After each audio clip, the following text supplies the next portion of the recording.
नमस्कार, मी डॉक्टर कविता राणे. बुलेटिनमध्ये आपल्या सर्वांचं स्वागत. बुलेटिनच्या सुरुवातीला बातमी पुण्यामधली आहे. पुण्यामधल्या मुंढवा जमीन गैरव्यवहार प्रकरणी पार्थ पवार यांना दिलासा मिळेल अशी शक्यता दिसते. गैरव्यवहार प्रकरणामध्ये फक्त शीतल तेजवानी यांच्यावर आरोप आहे. आर्थिक गुन्हे शाखेच्या आरोपपत्रामध्ये पार्थ आणि दिग्विजय यांचं नाव नाहीये. शीतल तेजवानी यांच्यावर 1886 पानांचे आरोप आहेत. आरोपपत्र दाखल झालंय. पुढचा तपास सुरू राहणार असल्याची माहिती पुणे पोलिसांनी दिली आहे. या संदर्भात आणखी माहिती देत आहेत माझे सहकारी रोहन कदम. रोहन, पोलिसांनी जी पहिली तक्रार दाखल केली होती त्यामध्ये दिग्विजय पाटील यांचं नाव होतं, पण आता फक्त कारवाई शीतल तेजवानी यांच्यावर होताना दिसते. आरोपपत्रात फक्त त्यांचंच नाव आहे. काय नेमकं घडलंय?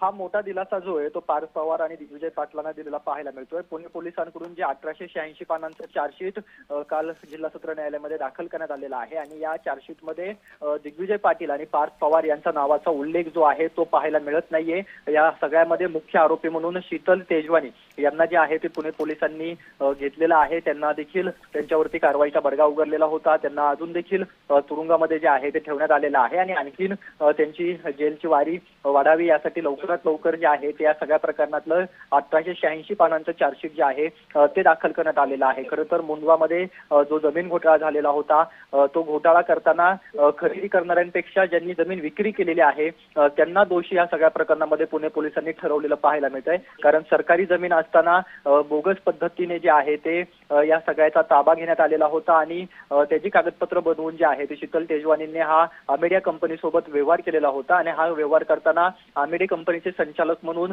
दिग्विजय पाटील यांच्या विरोधात देखील तक्रार जी आहे ती करण्यात आलेली होती. त्यांच्यावर देखील गुन्हा जो आहे तो दाखल करण्यात आलेला होता. परंतु जी चार्जशीट कोर्टामध्ये सादर पुणे पोलिसांनी केलेली आहे त्या चार्जशीटमध्ये दिग्विजय पाटील असतील किंवा पार्थ पवार असतील किंवा यांच्या आमेडियाच्या माध्यमातून जो व्यवहार करण्यात आलेला होता तर त्यांचा नाव उल्लेख जे आहे ते टाळलेलं पाहायला मिळतंय.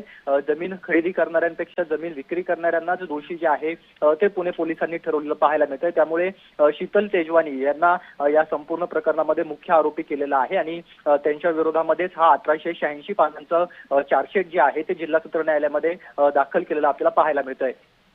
रोहन, धन्यवाद तुम्ही दिलेल्या सगळ्या सविस्तर माहितीबद्दल. तर पुण्यामधल्या जमीन व्यवहार प्रकरणामध्ये पार्थ पवार यांना मोठा दिलासा.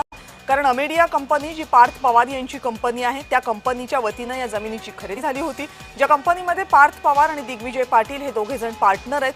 मुळात पहिल्या एफआयआर मध्येच पार्थ पवारांचं नाव नव्हतं आणि त्यांच्यावर आरोपपत्र दाखल करा अशी मागणी सामाजिक कार्यकर्त्या अंजली दमानिया आणि विजय कुंभार यांनी केली होती. मात्र आज जे आरोपपत्र दाखल झाले त्यामध्ये ना पार्थ पवारांचं नाव आहे ना दिग्विजय पाटील यांचं नाव आहे. फक्त शीतल तेजवानी ज्यांनी या जमिनीची विक्री केली होती त्यांच्यावरच आरोपपत्र दाखल करण्यात आले.